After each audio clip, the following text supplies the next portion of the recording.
iHeart, get ready. Fantasy football is here. Welcome to the Scout Fantasy Show. ScoutFantasy.com is home to the Fantasy Football World Championships and the best players in the world. Real money winners giving their secrets to help you win. Now exclusively on iHeart. This is the Scout Fantasy Show with your host, the one, the only, Dr. Roto.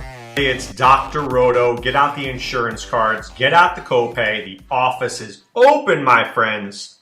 Before I get to the FSTA draft review some more, I just want to talk about some breaking news that occurred for Scout today. Scout Fantasy and, of course, ScoutDFS.com. We had the breaking exclusive about Eric Wood, the center for the Buffalo Bills, is going to announce his retirement on Monday. This was confirmed. Adam Schefter came out and said that we had it first. We broke it. So, look, if you're not signing up for what we do at Scout Fantasy Sports and ScoutDFS.com, you're missing out. We had when Deshaun Jackson was going to be released. We had the Eric Wood injury. We are on top of news for you, trying to break exclusives whenever we can. And when Adam Schefter comes out there and says, hey guys at Scout, you did a good job, you know that we're working hard to make sure that we're getting you the best information that we possibly can. All right, I want to continue with the draft. I broke down part of it yesterday. I'll break down the other part today. So yesterday I did rounds 9 through 13. Today I'll do 14 through 19. And then on Monday we'll see how many more picks happened over the weekend. This draft is slowed to a crawl. Hopefully it will pick up. But you know what happened yesterday with the Christian Yelich trade? And I thought that was a very good trade, by the way, for both teams. The Brewers get Yelich, great player, drives the ball, good speed, love the park for him. I think he becomes an absolute late second, third round pick for sure. Love him. And I think it's a good trade for Miami. Yelich didn't want to be there. Lewis Brinson's a good player. Hoffman's a good player. You got some good young kids there. So I like where their trade was going for both teams. I didn't like the Stanton trade because I think Starlin Castro was just, let me move him somewhere else, by the deadline. But I did like this trade. I liked getting Brinson. That made a lot of sense for me. My point was, because of what happened yesterday, we have an 8-hour clock. I think people are going to slow this clock up because, you know what? What if somebody signs today? What if somebody gets traded? What if somebody moves? Who knows what's happening? Ryan Braun gets traded today. I want to know who the guy gets is, right? So people are very, very careful to jump too far ahead in a draft where you have an 8-hour clock. Can you blame them? I can't blame them. I told you, I don't like doing that, but you can't blame people for doing that, for waiting. This is what people do. If you want to be in a faster league, join a faster league. A 2-hour clock, a 4-hour clock, a 6-hour clock, whatever your clock is. I know ours is 8 hours, and I'm sure they'll change that at some point. My guess is over the weekend, if we don't get a few rounds, they'll speed that up to 6 hours. That's my guess. So in round 14, I made a pick I was very happy with. I took Austin Barnes, who is fighting to be the starting catcher for the Dodgers.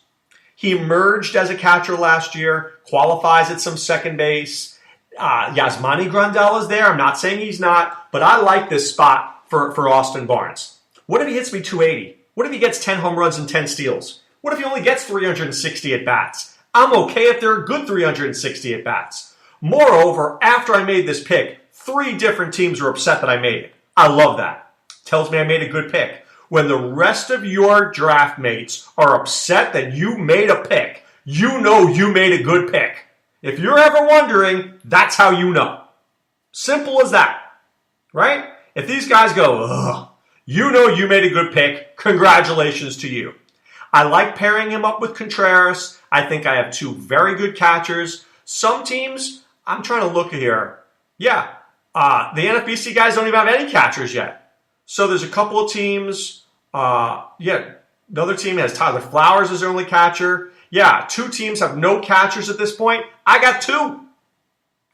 I think there's a distinct advantage. There's Sanchez, there's Contreras, there's Posey, Real Muto, maybe Sal Perez. Drop off. Big drop off. So, a lot of people will swear by waiting on catchers, I've never been that guy. I don't need the best catcher, but I don't want crappy catchers.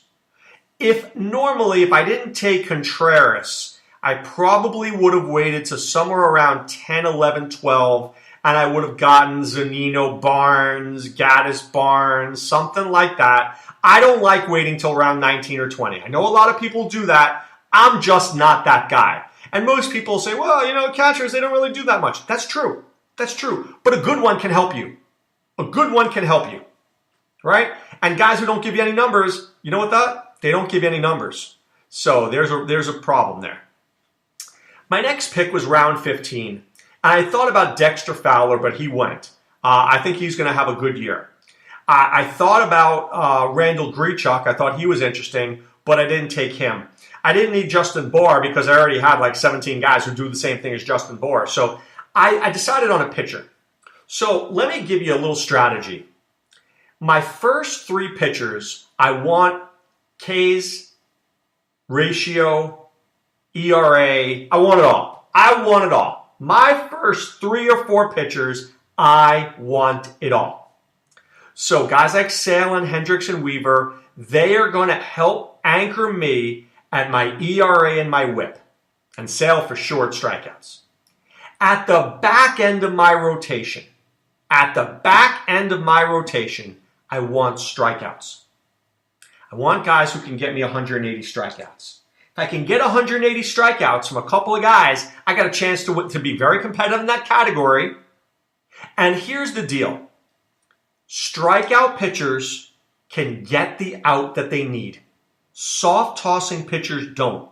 Soft tossing pitchers need guys to make contact. Sometimes, bottom of the 6th, 2 runners on, 2 out, pitcher's up there. You know what he needs? A big fat K. He needs a K to get him out of that inning. And I want that pitcher. So I took Dinelson Lamet, who is that type of pitcher. He's a young, hard-throwing guy in the NL West, and I like him. San Diego is a great pitcher's park. I think this guy's got a lot of things ahead of him. I like Lamet at this point in my draft. Round 16. So when a player's hurt, I think there's 2 things. 1, it's a red flag saying stay far away, or 2, it's a buying opportunity. Michael Conforto, I think, represents a buying opportunity this year. If this guy's healthy, he's going somewhere in round 7 or 8. I mean, he's that good a player. So here, I'm getting 8 rounds of a discount because he probably will be out at least a month. Could it be more? Yes. But I'm going to go with about 6 weeks. Let's say May 15th. So here's what I need. I need a replacement player from April 1st till May 15th. And if I can get that guy to go with Conforto, I add those stats together for 1 player. It's called the replacement value. Right? So if Conforto gets me 15 home runs and 60 RBIs, and the other guy gets me 5 home runs and 20 RBIs, I have 20 home runs and 80 RBIs. Boom! I got what I was expecting from Conforto. So I like Conforto. I know the Mets like Conforto. He's a really good hitter. And there were weeks last year in DFS. If you don't own Michael Conforto, you are going to lose. So in terms of injured players, I want you to be taking them not too early, but don't let them go too late because they won't be there. Especially a guy like Jimmy Nelson, a guy like Michael Conforto. And the other thing, 1 injured player is fine. 2 is okay.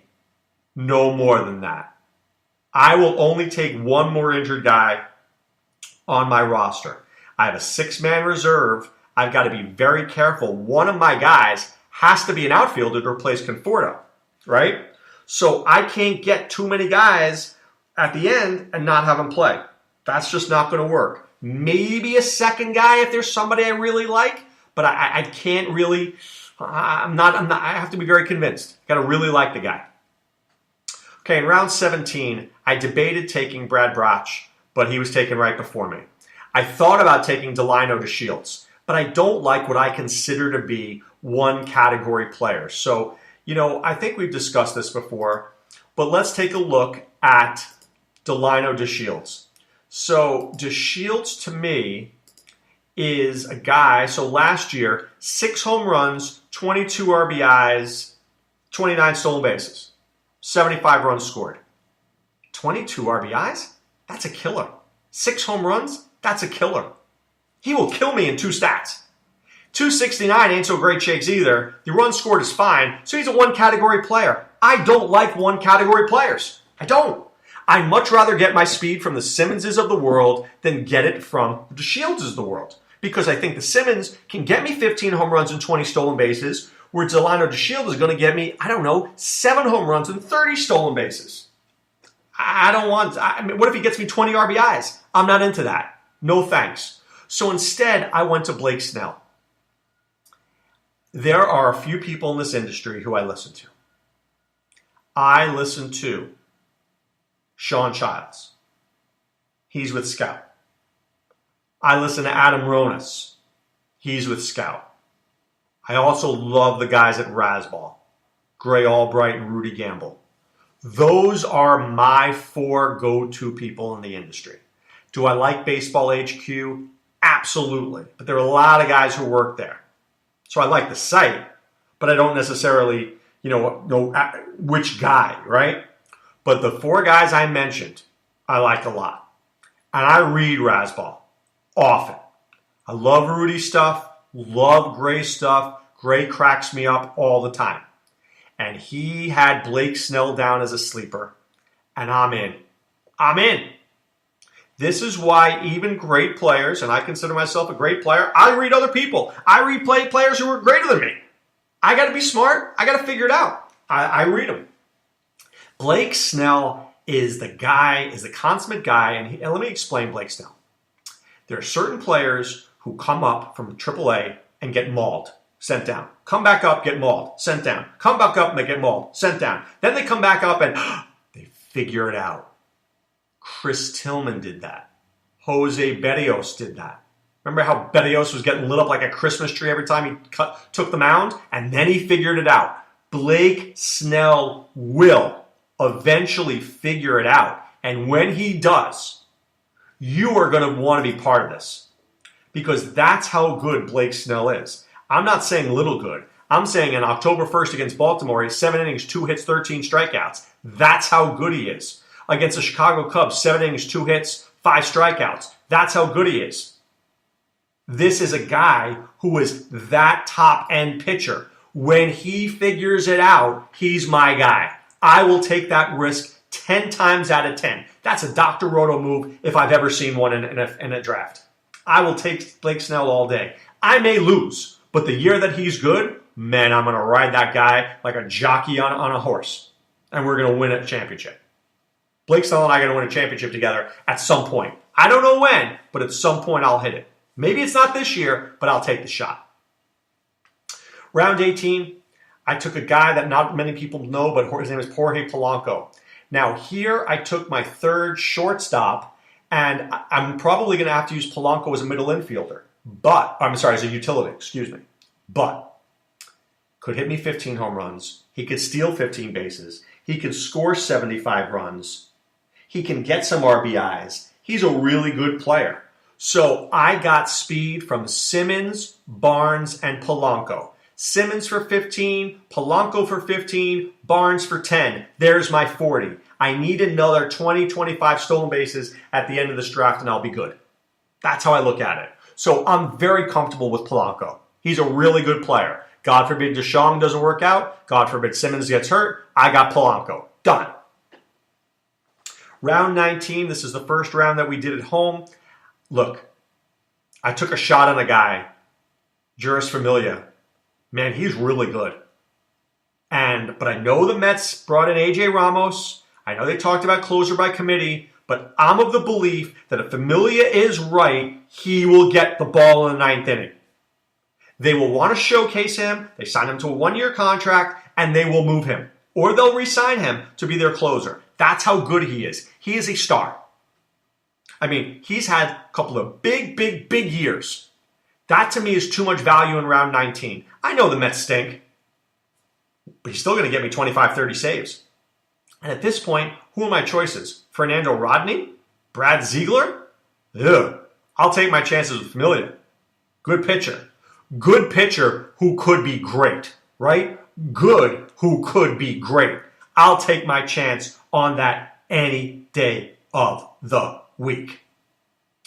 All right. Looking forward to seeing how this draft unfolds over the weekend. I will absolutely report more back to you as soon as I can. And one more piece of news, by the way. The Brewers signed Lorenzo Cain, 5 years, $80 million. All Lorenzo Cain needs to do is stay healthy. He's a terrific young ball player. I don't know how young he is, but he's early 30s. But this is a guy who can hit 15 home runs and steal 30 bases when healthy. Hard for him to stay healthy. But their outfield now, Yelich, Cain, and Braun, I can live with that. I prefer Santana as well. Maybe I'd move Braun somewhere, first base or somewhere else, but I can live with that team. And what I love about the Brewers and what they're doing is they're going for it.